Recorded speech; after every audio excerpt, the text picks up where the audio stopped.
विद्यार्थियों, आज हम पढ़ेंगे आधुनिक दृष्टिकोण के अनुसार राजनीति विज्ञान की परिभाषा।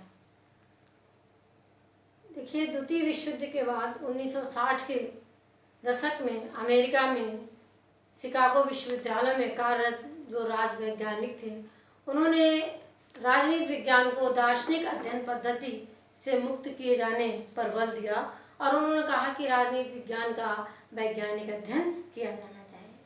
राजनीति विज्ञान के वैज्ञानिक अध्ययन किए जाने के लिए उन्होंने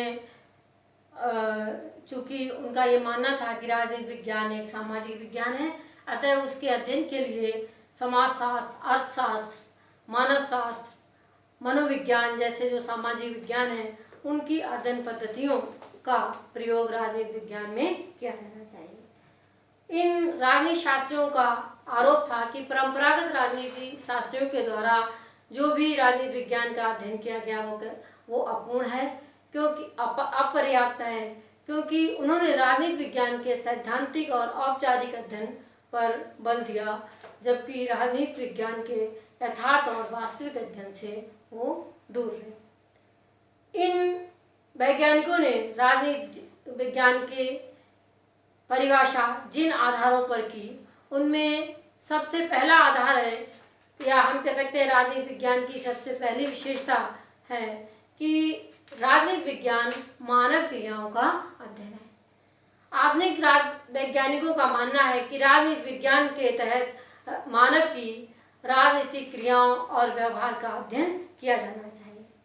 चूँकि मानव का राजनीतिक व्यवहार सिर्फ राजनीतिक कारकों से ही प्रभावित नहीं होता है, बल्कि मानव जीवन के अन्य कारक जैसे सामाजिक कारक, आर्थिक कारक, धार्मिक कारक, इन कारकों का भी मनुष्य के राजनीतिक क्रियाओं और व्यवहार पर प्रभाव पड़ता है।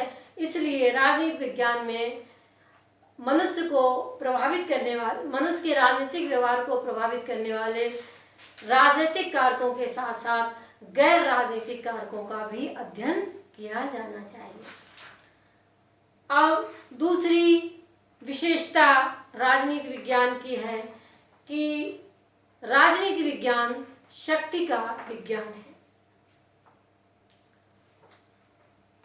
इन राजवैज्ञानिकों का या आधुनिक राजवैज्ञानिकों का मानना है कि प्रत्येक राजनीतिक गतिविधि और क्रिया की जड़ में शक्ति का तत्व एक केंद्रीय तत्व रहा है। जैसे कैटलिन का मानना है कि राजनीति विज्ञान शक्ति का विज्ञान है। कैप्लान ने भी राजनीति विज्ञान की जो परिभाषा दी है, उन्होंने कहा कि राजनीति विज्ञान शक्ति के निर्माण और साझेदारी से संबंधित है। हर्ट्ज़ जैसे विचारकों ने भी कहा है कि राजनीति विज्ञान शक्ति संबंधों का प्रमुख रूप है और शक्ति संबंधों के विविध रूप उन्होंने बताए, जैसे व्यक्ति और व्यक्ति के बीच शक्ति संबंध क्या है, व्यक्ति और राज्य के बीच शक्ति संबंध क्या है, और राज्य और एक राज्य के दूसरे राज्यों के बीच शक्ति संबंध क्या है। इन प्रमुख शक्ति संबंधों का अध्ययन राजनीति विज्ञान में किया जाना चाहिए। इन राजनीति वैज्ञानिकों ने शक्ति का अर्थ माना है कि शक्ति विभिन्न मनुष्यों के बीच पारस्परिक संबंधों की एक ऐसी विशेष क्षमता है जिसके द्वारा एक पक्ष दूसरे पक्ष को प्रभावित करके उससे वह कार्य करवा लेता है जिसे वह अन्यथा नहीं करता। तो इस प्रकार से राजनीति विज्ञान शक्ति का विज्ञान है। राजनीति विज्ञान में शक्ति का अध्ययन किया जाता है। राजनीति विज्ञान की तीसरी परिभाषा है कि राजनीति विज्ञान राज्य व्यवस्था का अध्ययन है। इस दृष्टिकोण के समर्थक विद्वानों में डेविड स्टर्न, आमंड जैसे विचारक प्रमुख हैं। ये विद्वान राजनीति विज्ञान का अध्ययन उसकी समाजशास्त्रीय पृष्ठभूमि में करना चाहते हैं। इनका मानना है कि संपूर्ण समाज स्वयं में एक व्यवस्था है और राजनीति विज्ञान जो है वो संपूर्ण समाज व्यवस्था की एक उपव्यवस्था है, और इस प्रकार से राज व्यवस्था में विभिन्न संरचनाएं क्रियाशील रहती हैं, जैसे कि संविधान, सरकार के तीनों अंग, राजनीतिक दल, दबाव समूह, जनमत, निर्वाचन इत्यादि। साथ ही साथ मानव का राजनीतिक व्यवहार भी राज व्यवस्था का एक प्रमुख अंग है। इस प्रकार से इनका ये मानना है कि राजनीति विज्ञान के तहत राजनीति विज्ञान एक ऐसा विज्ञान है जो राज्य व्यवस्था की इन समस्त संरचनाओं की पारस्परिक क्रियाओं एवं संबंधों का एवं मनुष्य के राजनीतिक व्यवहार का अध्ययन करता है। इस प्रकार से इन्होंने राजनीति विज्ञान को राज्य व्यवस्था का एक अध्ययन माना है। चौथी परिभाषा है कि राजनीति विज्ञान निर्णय प्रक्रिया का अध्ययन है।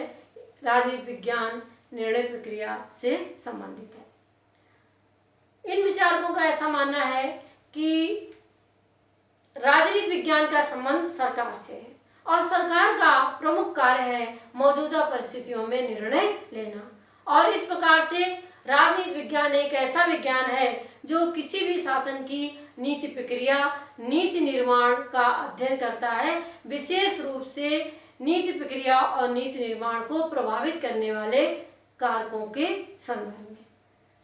देखिए, राजनीति विज्ञान में भी या वास्तविक राजनीतिक जीवन में भी निर्णय प्रक्रिया का जो कार्य किया जाता है, या वास्तविक राजनीतिक जीवन में जो है वो राजनीति में जो निर्णय करने का काम है वो व्यक्तियों के द्वारा ही किया जाता है। और जब किसी सरकार के लिए नीति निर्माण या निर्णय प्रक्रिया का कार्य इन व्यक्तियों के द्वारा किया जाता है, तो नीति निर्माण पर निर्णयकर्ताओं के व्यक्तित्व, उनकी राजनीतिक विचारधारा, उनके मनोविज्ञान, उनकी संस्कृति, अभिरुचि, धर्म, साथ ही साथ हम कह सकते हैं कि उस राष्ट्र के नागरिकों के राष्ट्रीय चरित्र, वहाँ के लोगों की मांगे, वहाँ के लोगों का शासन पर दबाव, इन सभी बातों का अध्ययन निर्णयकर्ताओं के ऊपर पड़ता है। साथ ही साथ उस राष्ट्र की कोई विशेष समस्या है तो उसका भी प्रभाव जो है नीति निर्माताओं के ऊपर पड़ता है।